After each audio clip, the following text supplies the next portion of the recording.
Ahoy, hoy, I'm Pavo. And I'm Neil. And welcome to That's No Moon. It's a podcast. It's your weekly digest of everything that is Star Wars in the Star Wars world. A long time ago in a galaxy far, far away. Here we are. It's episode 54. 54 already. Hasn't time flown? It has. That's over a year's worth. Yeah. If you listen to one a week. And we haven't done one every week. No. Isn't that amazing?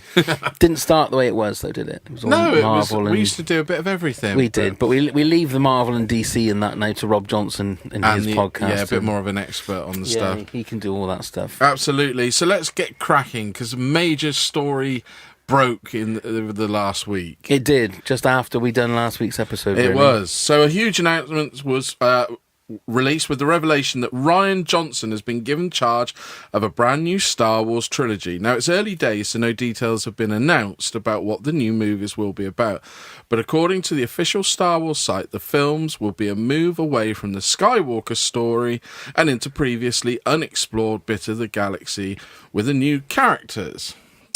Rian Johnson will outline the trilogy and is on board to write and direct the initial entry, working alongside his regular producer Ram Bergman and the Lucas film team. Kathleen Kennedy said, "We all loved working with Rian on The Last Jedi. He's a creative force, and watching him craft The Last Jedi from start to finish was one of the joys of my career. Rian will do amazing things with the blank canvas of this new trilogy." In a joint statement from Rian Johnson and Ram Bergman, they then said, "We're at the time of our lives collaborating with Lucasfilm and Disney for Star Wars. Star Wars is the greatest modern mythology and we feel lucky to have contributed to it. We can't wait to continue with the new series of films."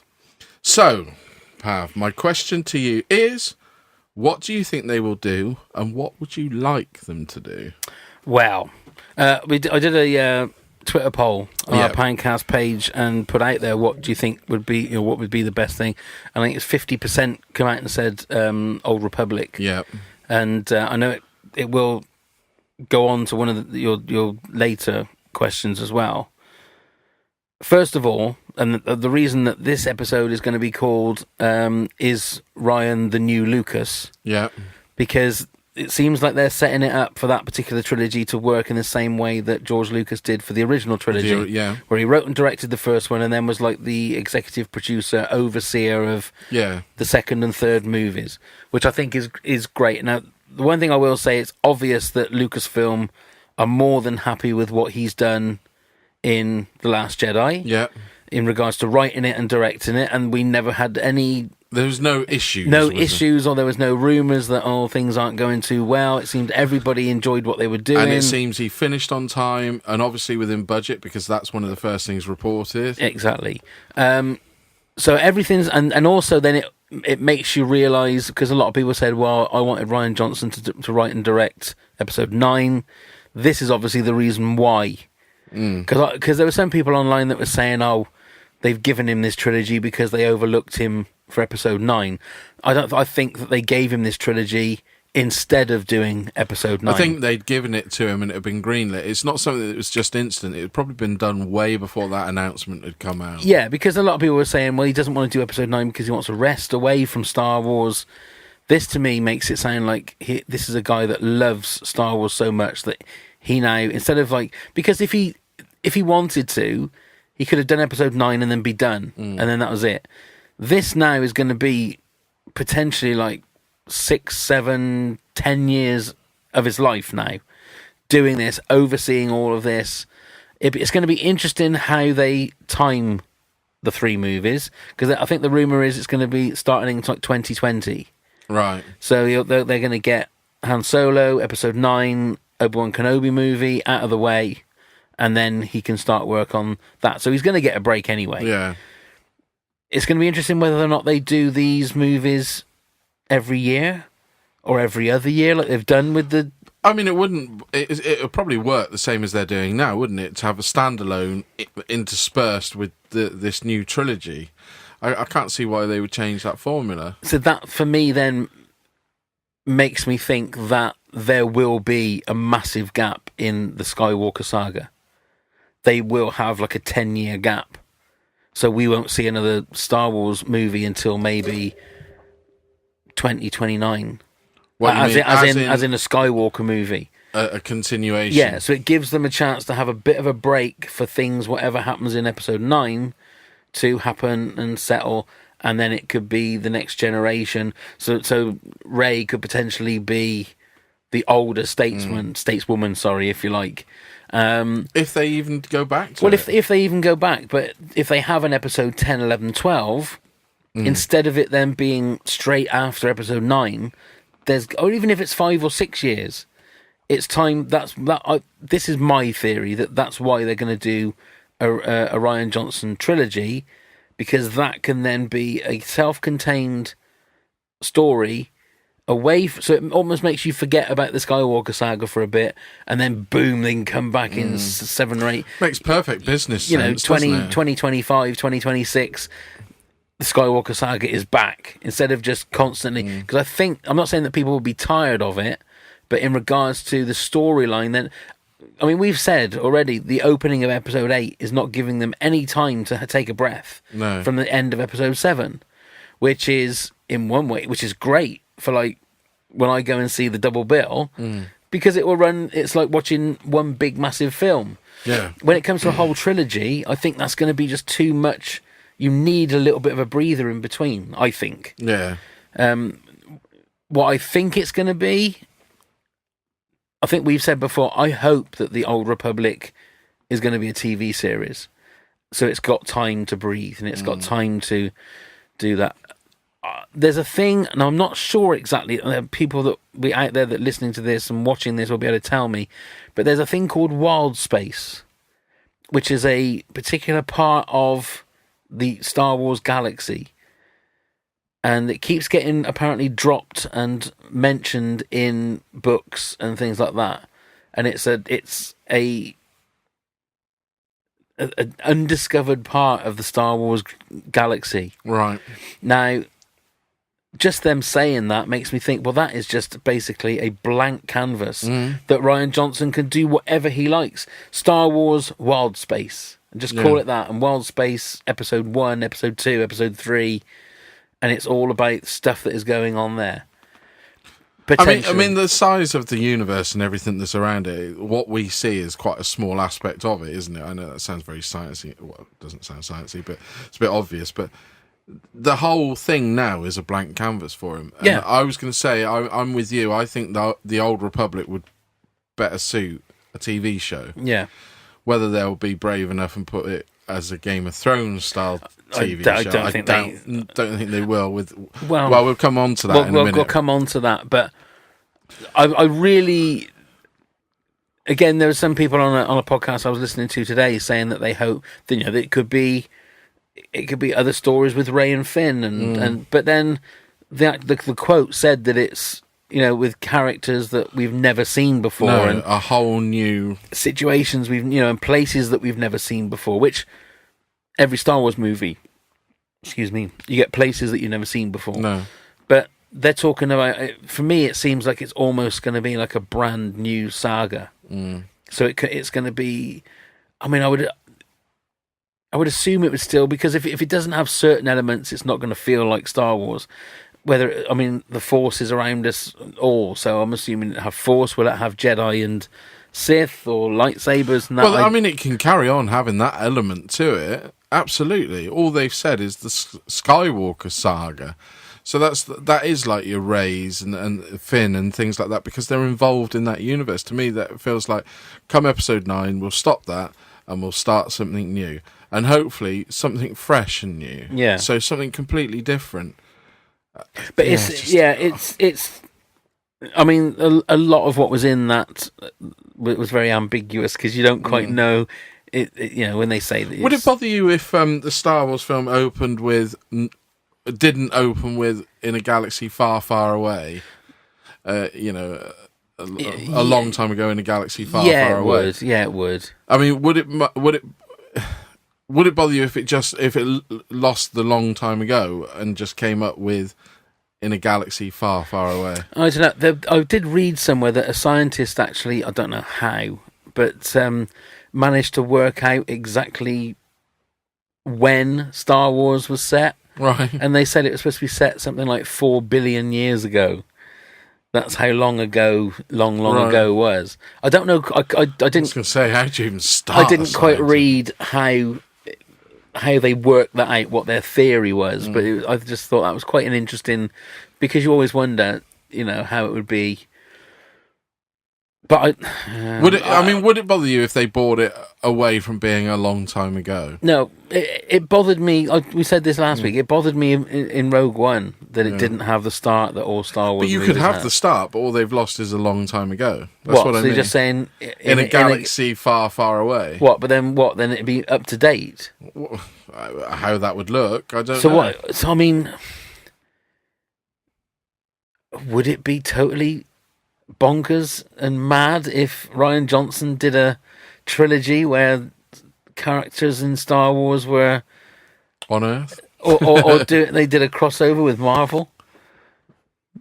Would it be? That would be bonkers. That would be, but now that Marvel are moving into a cosmic time, the thing is, it wouldn't be people that we knew. No. You're looking at 4 billion years on. That's what I mean. It wouldn't be people that we knew. All I know is, I think, by the sounds of things, they've got a guy that passionately loves Star Wars. That's what you want. I think you can sort of trust him to take it forward in the right direction, can't you? You don't need to. I don't think you haven't got squeaky bum time. No, and again, if they'd have said the same thing, if it had been swapped and it was Rian Johnson was doing episode 9 and J.J. Abrams is the one that's got a trilogy, I'd be just as happy. It's the fact that they haven't. Again, when it comes to the second episode and the third episode of that trilogy, who they decide to choose. Wouldn't it be quite sweet if he got J.J. back in? What, to do one of his movies? It would be, but I think. Again, if they had then turned around Lucasfilm tomorrow and said, well, Rian Johnson is now going to be our Kevin Feige of the Star Wars universe, that I think would be really, really good. If you need somebody, I think that's where... Would he want to be? He's a filmmaker. I know he is. But he's obviously quite happy to be overseeing episode 2 and episode 3 of this particular trilogy. He may well go on to write and direct. Things like this always change. If you look at Episode 9 was going to be written and directed by Colin Trevorrow, and that has completely changed. Well, even way before then, it was, what's his name, Josh Trank. Yeah, but then again, the original rumour was that Rian Johnson was going to write 8 and 9. Yeah, that's right. And then Colin Trevorrow was going to direct Episode 9. So things like this change, because we say this isn't going to happen for another 2 or 3 years. I was going to say, they're not even going to start. Well, they'll probably start with the stories and working out what they're going to do. But the announcements aren't even going to be out there for it's another encouraging. 3 years. It's encouraging with the fact that we're looking now at the next 10, 12 years of Star Wars. Because, what we got next year, which is a bit bizarre because we're going so close to 2 movies, aren't we? So we've got Han Solo at the beginning of next year, sort of May. Yeah. We've then not got anything till the following... Because they haven't really announced a date, have they? December. It is December, so they've got a long way to go to December. Yeah, because Wonder Woman 2 has just moved from the week before Star Wars to the sort of mid-start of November. Which makes me wonder why they did the Han Solo when they did. But anyway, regardless. So then we've got Obi-Wan will probably be... I can't see that being the following May. Well, then you're going in. That's 2020, then, isn't it? Yeah, that's what I mean. It's still 2020, so by then I would assume they'll be they'll be ready and started production to go into. Unless the reason that Han Solo moved to May is for them to have a look and see if there is an appetite for a Star Wars movie in May, and you get your 2 Star Wars movies a year. It's got a big. So then a lot to contend with. Obi-Wan Kenobi comes out in May. So we got Avengers out in April. Is it April? I think something like that. And then that's a big. But you look at Marvel. They're knocking out 3 Marvel movies a year, and they're all event movies. Not Marvel, Fox next year. I think they've got 3 X-Men movies coming out next year. They got the New Mutants, haven't they? They got Dark Phoenix, and there's another one. And I feel like I can't remember what it is. Well, Deadpool in theory. Oh, Deadpool, yeah. So it's Well, with this discussion, let me just quickly move on to the next topic, because another announcement was made by Disney chief Robert Iger that a live-action TV series set in the Star Wars universe is once again in active development and is taking aim at a planned release on Disney's new streaming service launching 2019. Now, this new Disney streaming service is also saying it's going to undercut the subscription fee of Netflix. Yeah. Which I'm sure it will be at the start. Yeah. Because, now obviously a story that broke again, I think it was last week after we'd done our show last week, about Fox and Disney were in negotiations and it's sort of broken down, but I believe it's still on the table. The negotiations are broken down, but it's still there. That Disney are looking at buying their movie catalogue, basically. Nothing to do with their Fox News or anything like that, or the channels. It's just the movie and TV. And that is solely, I believe, for the purpose of getting content for their streaming services. They can't charge the same as Netflix because they're not going to have the same kind of movies or TV as Netflix. And the quantity at the moment, exactly. The catalogue isn't going to be there. No. I mean, that's why Netflix, I think, started at like $4.99 a month or whatever. Now, I actually was surprised because I had seen something advertised that you could buy something and stream something from Disney. But it was the Disney cartoon thing, isn't it? They do. Yeah. I got that mixed up with this new TV show. Now, we said about the Old Republic, and that's what we're both in agreement we would like to see as the new TV show. I just think it would work so well. It's got so many options. Now, because it's called the Disney streaming service, that then scuppers me thinking that they're going to go brave and adult.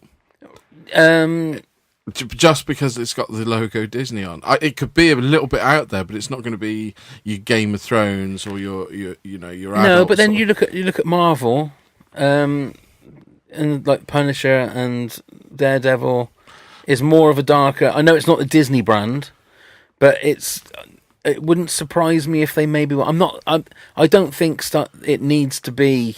No, but it would be a brave move. Is what I'm saying. It doesn't need to be. I mean, that's not one thing that Star Wars is. Star Wars isn't all tits and... No. I was going to say cutting people's heads off, but you do get people's limbs being cut off. But what we've always said, it'd be nice to see whether they could do an adult... a mature version of something and see whether it works. I really think sometimes... I mean, Star Wars can be really dark. You know, in the movies that we've seen, there is some dark moments. And I don't think you need to... I think just by saying... I mean, when you're saying making it more mature, you're talking about, like, having the kind of language that they have in Game of Thrones. Because that isn't needed. No, that isn't in the Star Wars universe. I think the fact that you could definitely have something that is... I think more that it's a medieval kind of setting. It doesn't. I don't. I think it could be just Star Wars. It doesn't need to be a mature. It'd be interesting, wouldn't it? It will be. The one thing I will say, I was thinking about this today. Obviously, Rebels is coming to an end. I think they've just finished the first half of the last season of it, and Dave Filoni, who's the head and has been the head of Clone Wars and all of that sort of stuff, saying that they're going to be working on a new TV show. I'm wondering whether or not he'll be the showrunner for that. Could be. Because I think they've always said that he is being ushered as the new George Lucas. He is like the guy that knows everything that you need to know about Star Wars. George Lucas took him under his wing, and you feel like, I'm not saying that it doesn't belittle the TV shows, but you feel like he wants to do something more substantial. Or maybe Rian Johnson will give him one of the trilogy movies. It's something so he can show that he can do live action. Yeah. And I think that the live action TV show might be perfect for him. Yeah, no, I completely agree. I think anyway. So that's my 2 cents. No, and God, it's been very analytical tonight, it has, hasn't it? Well, let's just lighten up a little bit. Well, not lighten it up, but really, no. The IMAX poster was revealed this week for The Last Jedi. Just saying. Okay.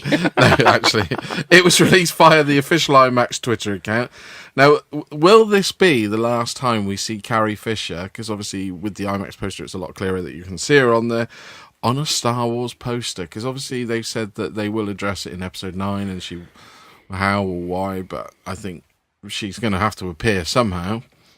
Well, do you think this is No, I think she'll be on the Episode 9 poster somehow. Yeah. I just, even if it's like outline in the stars in the background, I think she'll be, with the fact that they've said that she's going to play a part in Episode 9, even if it's just by, I just think she's going to be in it. Now, we live in the Cotswolds, and a big town near us is called Swindon, right? Yeah. Have you read the report that the plans have been given the go-ahead for the Oasis complex, where they are going to build the UK's largest IMAX screen? Well, there you go. It's about time. So that excites me, because I absolutely love the IMAX. And it shows you, doesn't it, just how bad the town is that we live in, that we've got no cinemas, and Swindon, which is, 13 miles down the road, has 5? Yeah. Is it 5? 4. It's got the 3 cinemas, isn't it? Because it's got the one West Swindon, it's got the one in the centre of Swindon, and then the one on the other side, Green. Oh, right, okay. So that'll be 4 cinemas. But then it'd be 4 cinemas. But if it might not be a cinema, it might just be that one screen. And that's fine. That's fine. It excites That'd me. be great. That. That would be great. You can't. There's nothing better than watching a proper IMAX movie. Yeah. Have you saw the Star Wars, The Force Awakens on a proper IMAX? I did in France. I didn't only see it in IMAX. I saw it in French. Yeah, but regardless of that, you knew what was going on. Well, I mean, luckily I'd seen The Force Awakens, I think 3 times before that, so I knew what was going on. Because there are IMAX screens situated in normal multiplexes. Yeah, and they call them IMAX. They're run by IMAX. They're sort of screened, and the cameras project via the IMAX facility. But the screen is a fraction of the size. It's not. So the one in France was a proper like love it. 5-story. Love it. When it's been filmed on an IMAX camera and it fills that screen top to bottom, you can't beat that feeling. It actually giving me goosebumps now thinking of it. I was a typical Englander because I walked in and then thought, oh, well, they're going to be subtitles or it'll be voiced over, and then they started talking in French. I thought, oh shit, no, they're not. But you still enjoyed it? It was fantastic. There you go. It was fantastic. I really want to see The Last Jedi on the IMAX. Yeah. But are you seeing the IMAX with the double bill? No, it's just in 3D. Yeah. Right, because they have done it on the IMAX. Yeah. Right, Japan will be getting its own premiere of The Last Jedi a whole 9 days before the film opens in most markets. This will also be 2 full days ahead of the world premiere in Los Angeles. Lucasfilm and Disney have been given both Rogue One and The Force Awakens similar treatment. So anyone fancy a trip to Japan? That sounds good. I always thought they had it a little bit later, but obviously... No, it's been announced that they're having their premiere. But it's a very important market now, isn't it? It's not just about the American box office now, it's about worldwide, and Japan is... And well, you think how many people live on such a small island, that's an inbuilt market, isn't it, there? Yeah. So, well, that's the end of my stories. Okay, I was just going to mention about the... although it didn't really pick up and get very much thing about the tweet that was sent out with what could be the very first look at Alden Ehrenreicher's Han Solo. Right, okay. Was he wearing like the black and white outfit? No, he had...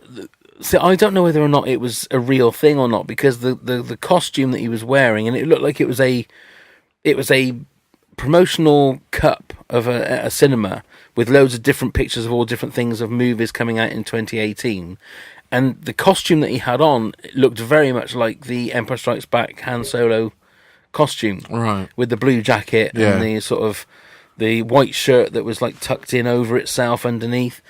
So if you're watching this on YouTube, there's a picture that I put up of the screen grab, so you'll be able to see that. But it didn't seem to get very much sort of traction on any of the other websites. So maybe it was not true, but somebody tweeted it out. So all right, but intriguing. There isn't, the internet isn't always true. No. But what do you think about Rian Johnson taking over the trilogy? Indeed. What would you like to see? What would you like him to do? Also with the live TV series, what would you like to see on that? Do please leave a comment below, and when you do leave a comment, remember to press the like button. That's right. And you can come and also subscribe to us on Apple Podcasts. Come and leave a review and also do stuff like that. Well, you can actually follow us on Facebook. You've got either the That's No Moon. Indeed. like And page. also, we have a Threadless store now up with all of our merchandise for That's No Moon. All you have to do is go to pancast.threadless.com and you'll see all of the merch that we've got for That's No Moon. We've got some fantastic stuff. And at the moment, if you are in the US... it's orders over $45, and if you're in just international, it's orders over $80. You get free delivery as well, up until December the 15th. That's very good. There you go. So it's well worth having a look. There's some fantastic stuff on there. There'll be some pictures on the YouTube video now. There we are then. So that's it. That's it for episode 54. We will see you next week, ready for another episode and another week closer to The Last Jedi. I cannot wait. Thank you very much, Neil. Thank you very much. And may the Force be with you always. Hi, I'm Neil. And I'm Pavo. Hey. Are you tired of listening to generic, boring radio podcasts? Boring. That's good. Want to put a bit of fun back in your Thursdays? Fun. Good work, you were long. So why not join us and Kelly And Jen. Naturally. for an hour of sometimes NSFW fun And Frolics. Could you mug a pug? That's Yeah. the real No, question. you can never mug a pug. No? You can mug one off. Including the UK top 10 movies. Third highest grossing movie of the year. The year is... Kelly's G-Spot. Jen's Challenge.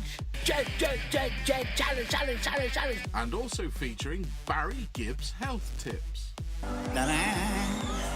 There's nothing on TV on Thursdays anymore, so come and entertain your ears. You're funny. With the Pancast Show. Phenomenal. Check us out at pancast.co.uk, or you can subscribe to the podcast on Apple Podcasts, Stitcher, or other podcast apps. It's all right.